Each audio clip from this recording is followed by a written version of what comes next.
लखीमपुर हिंसा मामले में मुख्य आरोपी आशीष मिश्रा को हाईकोर्ट से जमानत मिल गई। किन तथ्यों के आधार पर हाईकोर्ट ने जमानत मंजूर की, हमारे साथ बात करने के लिए आशीष मिश्रा के वकील सलील कुमार श्रीवास्तव जी हैं, उनसे बात करेंगे। सर, क्या ऐसे तर्क आपने दिए कि हाईकोर्ट ने जमानत दे दी? देखिए, ऐसा है, अभी हम लोगों ने जजमेंट नहीं पढ़ा है। अभी हम लोगों ने जजमेंट ओपन कोर्ट में सुना है कि आशीष मिश्रा की बेल ग्रांट हो गई है।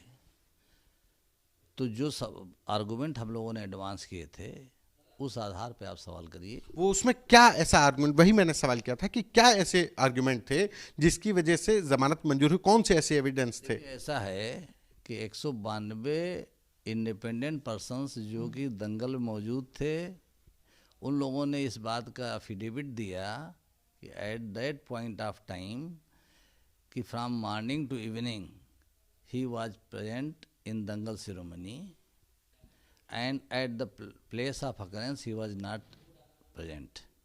लेकिन जो एसआईटी थी उसने कहा कि आशीष मिश्रा वहां पे घटना स्थल पे मौजूद थे, फायरिंग करते हुए भागे, गन्ने के खेत से भागे। ये तमाम तर्क आशीष एसआईटी ने दिए। 5000 पन्ने की चार्जशीट दाखिल की। 5000 पन्ने की चार्जशीट दाखिल की।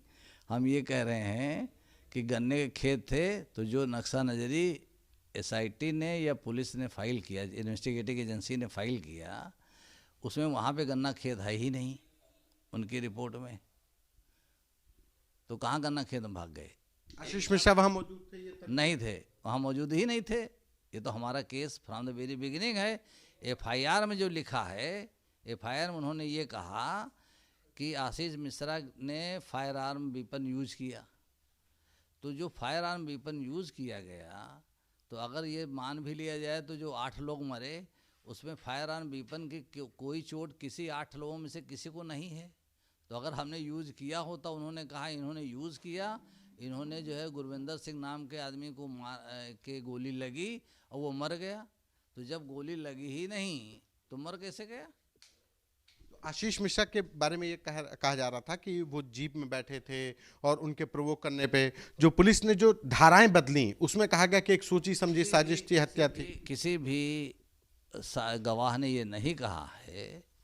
जो एसआईटी की चार्जशीट आई है और जो भी उसमें एविडेंस दाखिल की है, किसी विटनेस ने ये बात नहीं कही है कि आशीष मिश्रा ने प्रोवोक किया। प्रोवोकेशन की या अबेटमेंट की कोई एविडेंस चार्जशीट में नहीं है। इसलिए ये पूरा case on the face of it is not made out against any of the accuse persons.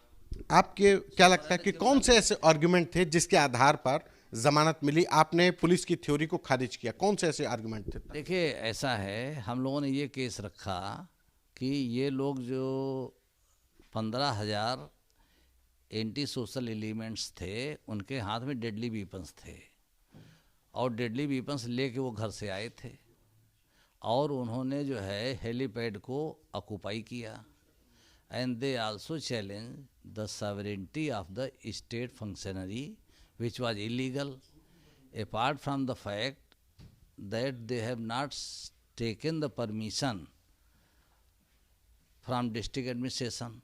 अगर आप भीड़ गैदरिंग करेंगे और इलीगली करेंगे तो आपको डिस्ट्रिक्ट एडमिनिस्ट्रेशन से आप परमिशन है तो आप कैसे गैदरिंग करेंगे? एक बात। दूसरी बात, ये जो है जितने 15,000 लोग या उससे अधिक लोग इकट्ठा थे वहाँ पे, तो वो लोग जो है सुबह 10 बजे से ही तो इकट्ठा थे। उस समय तो criminal conspiracy against Ashish Mishra is not attributable at any point of time. Occurrence had taken place at 3 PM and they gathered eight 10 AM। तो जो जीप चला रहे थे हरिओम मिश्रा के साथ, आशीष मिश्रा मौजूद थे? हरिओम किसने हम नहीं मौजूद थे।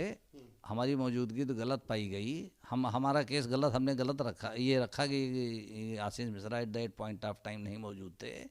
ये स्टोरी उनकी गलत है और हमारे तरफ से जो है एफआईआर भी उसने लिखाई है कि जो आदमी मौजूद था उसने एफआईआर लिखाई है वहाँ पे। पुलिस की थ्योरी के अनुसार तो आशीष मिश्रा ने ही प्रोवोक किया, उसके बाद किसानों को रौंदा गया, उस गाड़ी में मौजूद थे, उनके प्रोवोक करने से हुआ। प्रोवोक करने की कोई साक्ष्य नहीं है केस डायरी में कोई साक्ष्य इस बात का नहीं है कि अबेटमेंट किया गया, और न ही इस बात का कोई साक्ष्य आया है कि जो है आशीष मिश्रा ने किसी को प्रोवोक किया, वहाँ मौजूद थे।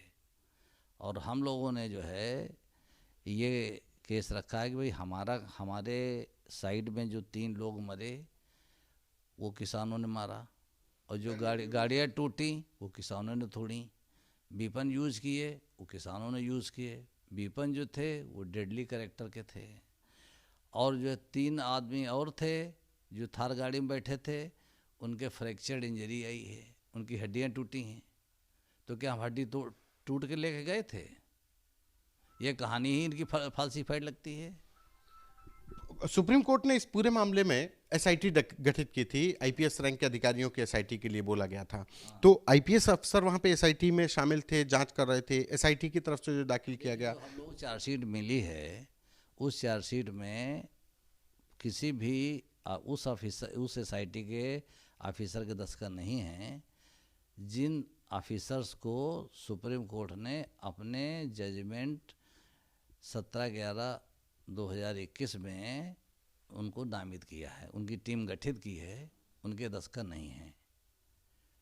ये क्या मानते हैं कि वो एसआईटी के द्वारा जो चार्जशीट दाखिल की गई है वो लीगल इलीगल क्या है? फिर अगर जो सुप्रीम कोर्ट, हम लोग कानूनी तौर पे इलीगल कह रहे हैं।